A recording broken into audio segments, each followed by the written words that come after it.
In 2006, when Dreamgirls originally debuted, I was most likely still playing with Barbies and watching High School Musical. Now, we're not supposed to be in grown folks' business when we're children. However, there is a lot I want to say about this beautiful musical now that I am an adult. So, without further ado, if you want to be messy along with me, let's talk about it now that we're grown. First of all, to understand how Curtis was so able to completely undermine the group, not even undermine, but completely infiltrate their group with little to no protest, you have to understand the psychology of a pimp. I know what you're thinking. What would a musical have to do with pimping? Well, it's kind of obvious. Curtis makes himself the appointed hero in every situation, going as far to pay off the judges to make the Dreamettes feel as if they weren't good enough to win, which they weren't going to win anyway. But it's the fact that Curtis took this extra measure to make certain that they would be crushed and he would be able to come swooping in. He does this with everyone individually. He obviously has Laurel swayed instantly because of his connection to Jimmy Early, which he doesn't actually have at that time. They're the reason he has a connection to Jimmy Early, not the other way around. But they don't know that because he is a hustler. He has a pimp mentality. With Effie, he seduces her. With Dina, he gives her attention without being aggressive or weird because, as we've seen, men only kind of interact with her in a certain way. They either don't pay her any attention at all or they pay her negative attention. Even them being called Dreamgirls has a double meaning to it. Beyond the fact that they feed into the whimsical fantasies of their male viewers and, of course, are aspirational to their female audience. In addition to that, they are quite literally the proprietors of Curtis's dreams. He uses them and is able to extract everything that he desires out of life: wealth, success, and to some degree, in his own twisted way, happiness, because I do believe that he's happy being controlling. He didn't have much power in his life beforehand. Sure, he had the Cadillac shop, but you have to think about it. His Cadillacs weren't top tier. He wasn't exactly breaking the bank. He was a guy that was just very ambitious and trying to make it. And people like Jimmy Early would make fun of him when he was initially trying to network with them.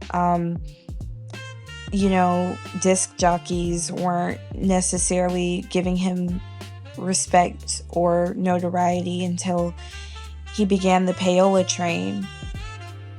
Curtis was no different from everyone around him. He too fell prey to the malicious attacks that racism brought, that poverty could potentially bring, that just being in street life and having to deal with people constantly trying to get one up on you. He was also a victim to these things, and that's what allowed him to develop this pimp mentality. The movie is not about Effie. The movie is not about Dina. The movie is quite literally about Curtis's dreams, and everyone else is just a background character to his dream. Everything that they do in this film, from the moment that they meet him, is reacting to him.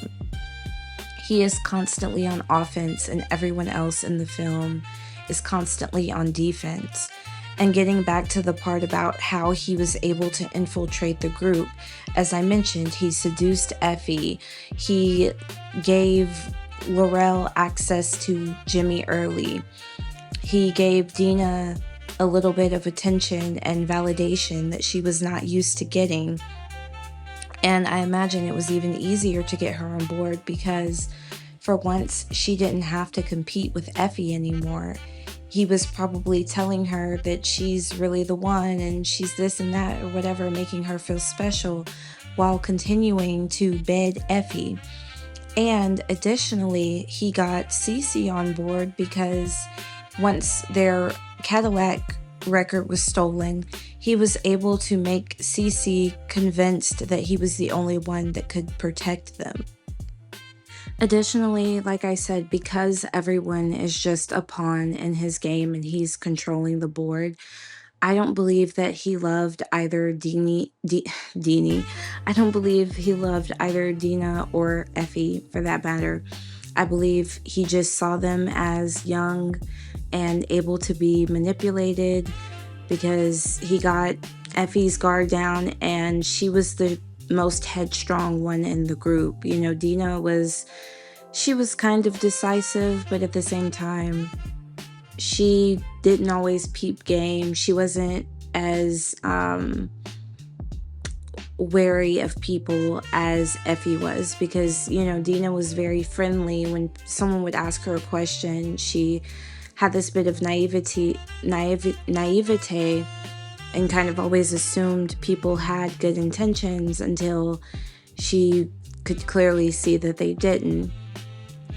And while we're on the subject of Dina, let's tap into her a little more because even though she wasn't really visible through a lot of the film in the way that Effie and Curtis were, her characterization was very bizarre to me just for the simple fact that it's as if she couldn't see how harmful Curtis was until it was very specific to her. And I found that very light-skinned of her because you saw him treat Effie like trash. You saw him push her to the side and begin an affair with you and build your career off of she and her brother's back. So literally, they scouted you out, and this is what you did when given the opportunity. The only time she spoke up about it was that one time when the idea was initially pitched, and even then, all of her backbone went away when Curtis said, "You all are going to do what I tell you to do." Again, very pimpish, but she acted so confused when Effie walked off the heavy set. Heavy set, that's funny.